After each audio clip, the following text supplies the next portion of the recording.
গোশতের বন্টন কিভাবে হবে। তো এই ক্ষেত্রে সঠিক হাদিসটা কি বা হাদিসের ব্যাখ্যাটা কি, এই বিষয়টা আমাদের পরিষ্কার হওয়া দরকার। ঠিক আছে, হ্যাঁ, আচ্ছা, সংক্ষেপে আমি শেষ করে দিই। তো গোশতের ভাগ আমাদের প্রচলিত যে নিয়ম বা ফিকহের কিতাবে লেখা আছে যে গোশত 3 ভাগে ভাগ করবে। তাহলে একটা নিজে রাখবে, আর একটা হচ্ছে ফকির মিসকিন যারা তাদেরকে দিবে, আর একটা প্রতিবেশী বা আত্মীয়স্বজনকে দিবে। 3 ভাগে ভাগ করা। তো এটা কি হাদিস সম্মত? অবশ্যই হাদিস সম্মত, অবশ্যই কি হাদিস সম্মত। একাধিক হাদিস আছে এবং আরো আশ্চর্যের বিষয় হলো যে ইবনে কুদামা রাহিমাহুল্লাহ আল মুগনিতে এটার উপর ইজমা নকল করেছেন। আর সাহাবায়ে কেরামের ইজমা যে কুরবানির গোশত 3 ভাগে ভাগ হবে। তো মারফু হাদিসটাকে আমরা শুনে নিই। মারফু হাদিসে ইবনে আব্বাস রাদিয়াল্লাহু আনহু উনি রাসূলের কুরবানির ব্যাখ্যা দিচ্ছেন, বর্ণনা দিচ্ছেন। ব্যাখ্যাতে বলেছেন যে ইউতইমু আহলা বাইতিহি আস-সুলুস ওয়া ইউতইমু ফুকারা জিরানিহি আস-সুলুস ওয়া ইয়াতাসাদ্দাকু আলা সুওয়ালি বিস-সুলুস।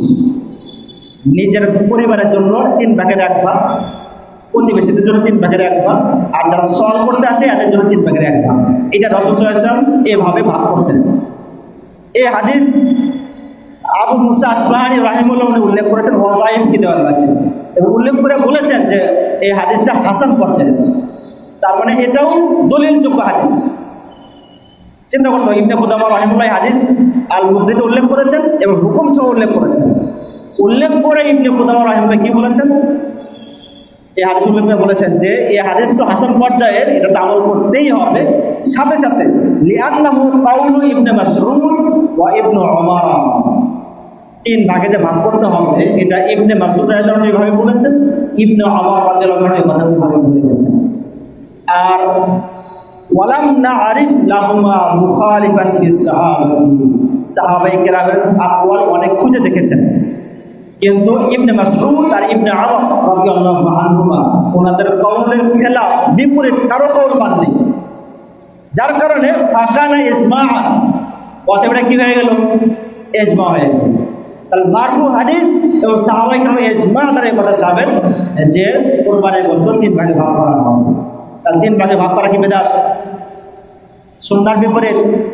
কেউ যদি নাজায়েজ বলে, যেটা যদি নাজায়েজ বলে তার কথা কি ঠিক হবে? এর হাদিসের সঠিক অনুসরণ যদি কেউ করতে চায় তাহলে 3 ভাগ করতে পারবে, সে সুন্নাহ সম্মত। সাহাবায়ে কেরাম আমলের ইজমার মুওয়াফিক হবে এটা। এবং কোন কোন হাদিসের এবং কোরআনের আয়াত থেকেও 3 ভাগের কথা বোঝা যায়।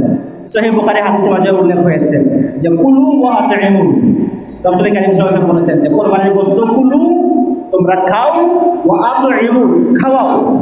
তো খাওয়াও এই শব্দের মুতলাক আমভাবে বলেছেন। তাহলে খাওয়ানোর ক্ষেত্রে 2 ধরনের হতে পারে। যারা সওয়াল করার জন্য আসবে তাদেরকেও খাওয়াবে, যে সওয়াল করার জন্য আসবে না প্রতিবেশী তাকেও কি করবে? খাওয়াবে। এটা আমতে বোঝাচ্ছে। এবং কোরআনের মাঝে আরো একটি স্পষ্ট আছে, কোরআনের মাঝে আছে ফাকুলু মিনহা ওয়া আতইমু আল কানিআ ওয়াল মু'তা। ফাকুলু মিনহা তোমরা এখান থেকে খাও, ওয়া আতইমু খাওয়াও। কাকে খাওয়াবো? আল কানিআ আল মু'তা। 2 শ্রেণীর কথা উল্লেখ করা হয়েছে এখানে। কানিআ মানে যে চাইল, যে সওয়াল করতে আসে তাকে খাওয়াও। আল মু'তা মানে যে সওয়াল করে না কিন্তু তার দরকার আছে, তাকে খাওয়ার কথা বলা হয়েছে। তাহলে এখান থেকেও মানে মোটামুটি একটা বার্তা পাওয়া যায় যে খাওয়ানোর ক্ষেত্রে 2 শ্রেণীকে খাওয়ানো, যে সওয়াল করবে তাকে খাওয়ানো, আর যে সওয়াল করবে না আপনি কি সওয়াল করতে আসবেন? প্রতিবেশীকে সওয়াল করতে আসবে। তো সে যে সওয়াল করবে না সে কে? সে প্রতিবেশী, সে আত্মীয়স্বজন, স্বাভাবিক যে সওয়াল করবে না তাকে খাওয়ানো। তাহলে হাদিস, আম হাদিস থেকে এবং কোরআনের শব্দ থেকেও বোঝা যায় যে 3 ভাগে ভাগ করা যাবে। আর স্পষ্ট হাদিস তো আছেই যে সাহাবায়ে কেরাম 3 ভাগে ভাগ করতেন, রাসূলও 3 ভাগে ভাগ করতেন, এই হাদিসও আছে। এরপরেও 3 ভাগে ভাগ করা যাবে না এই কথা বলা মানে সুন্নাহ পরিপন্থী কথা। হাদিসে যদি সঠিক অনুসরণ করতে চায় তাহলে সে 3 ভাগে ভাগ করবে, এটাই সুন্নাহ। হ্যাঁ, এটা যেহেতু মানে মুস্তাহসান মাকদুম পর্যায়ে, কেউ যদি চায় তাহলে পুরো মুসলিম কি করতে পারে? খেতে পারে। তাহলে তাও নাও দিতে পারে, এটা তার ইচ্ছা আছে।